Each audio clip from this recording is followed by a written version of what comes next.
Welcome. Thanks for coming. Thank you, Dr. Basenga, for carrying the heavy load that brings all of you to us. Great faces to see. I'm going to speak about donor area compartmentalization and why it's important. In 1998, this was essentially the only thing we knew about the donor area. We knew what was supposed to be safe.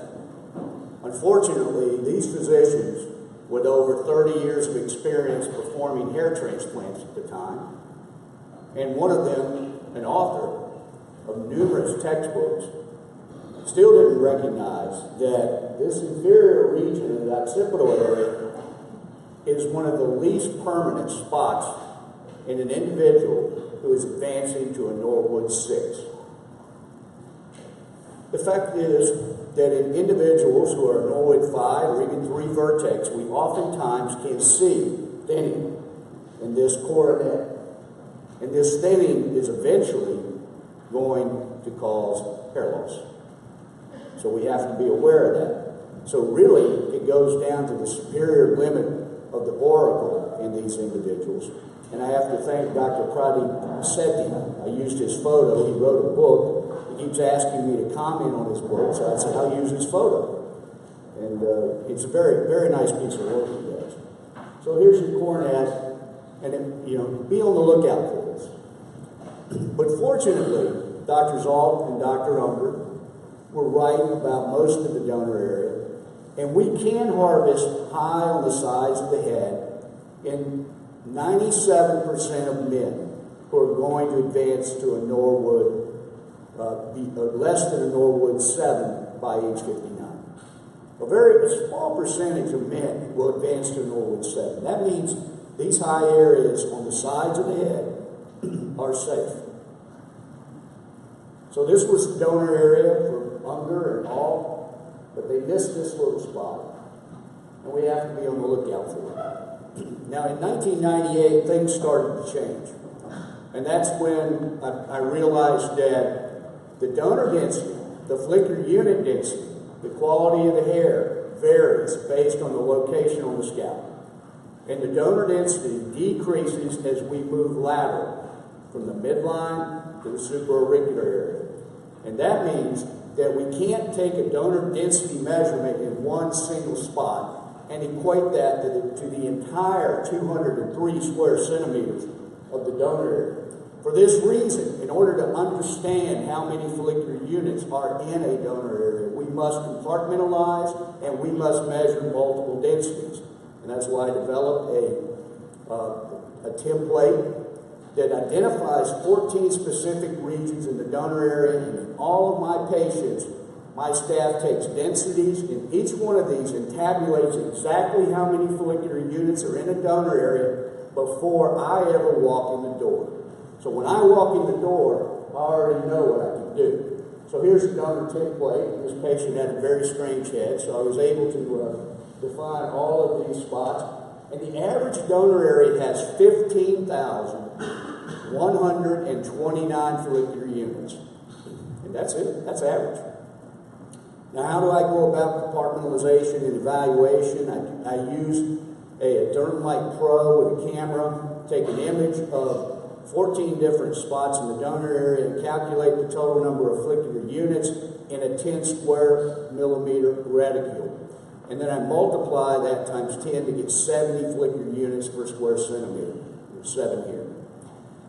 So let's say you want to do a single session. So a single session is, you get in your car and it's not even your car, it's somebody else's car. And you have to go somewhere. What's the first thing you're going to do? You're going to check the gas, right? Well, why would you do a surgery without knowing how many follicular units you have in the donor area? That's like saying, oh, I'm going to drive from here to Paris, and you don't even bother to check the donor density, and you don't check your gas. So in a single session, the average donor area will provide 3,783 grafts. That's it. If you're going to get 4,000 grafts out of this patient, you're going to have to split follicular units. And the reason is that a single pass, the maximum extraction is about 25% of what's in the donor area. Now, you can sometimes go to 26%, but usually max harvesting is 25%. So what if you want to do 3,000 grafts? Well, just about every patient has 12,000 follicular units, so that's a pretty easy deal.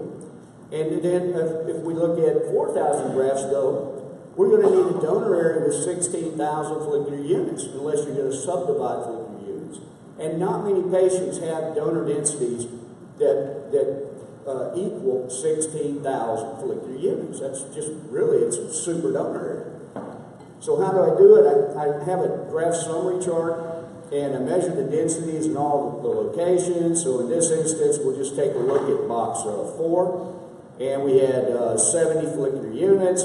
We multiply that by the surface area, which is 21 square centimeters, and we wind up with a total number of follicular units, in this case 1,470. Then all we have to do is add them up, and we get 16,489. Now, that's a great donor area. I know already this patient's a super candidate before I ever look at his trichoscopy. And so we harvest 3869, and what I can do from there is I know what percentage I've harvested from that donor area. And so when I go to follow up on this patient, I already know what's left in the tank. And generally speaking, people with average donor areas are going to be able to get, somewhere in the range of 50% of their total follicular units. And you're tapped out. You've got to have a super donor area to get around 55% of the follicular units. And patients with really fine, thin donor areas, you might be tapped out at 25%. You might be tapped out at 20%, and your donor area already looks thin. So you got to know this stuff. All right. Now, we know there's the coronet issue, but that has a sizable influence on that donor area. So boxes 1 and 5 in the central mid-occipital area, you could lose up to 40% of those areas, which is supposed to be safe, and it's not. So be on the lookout for that coronet. Now, just because you know what your patient's follicular unit density is today, remember, it's going to decrease over time.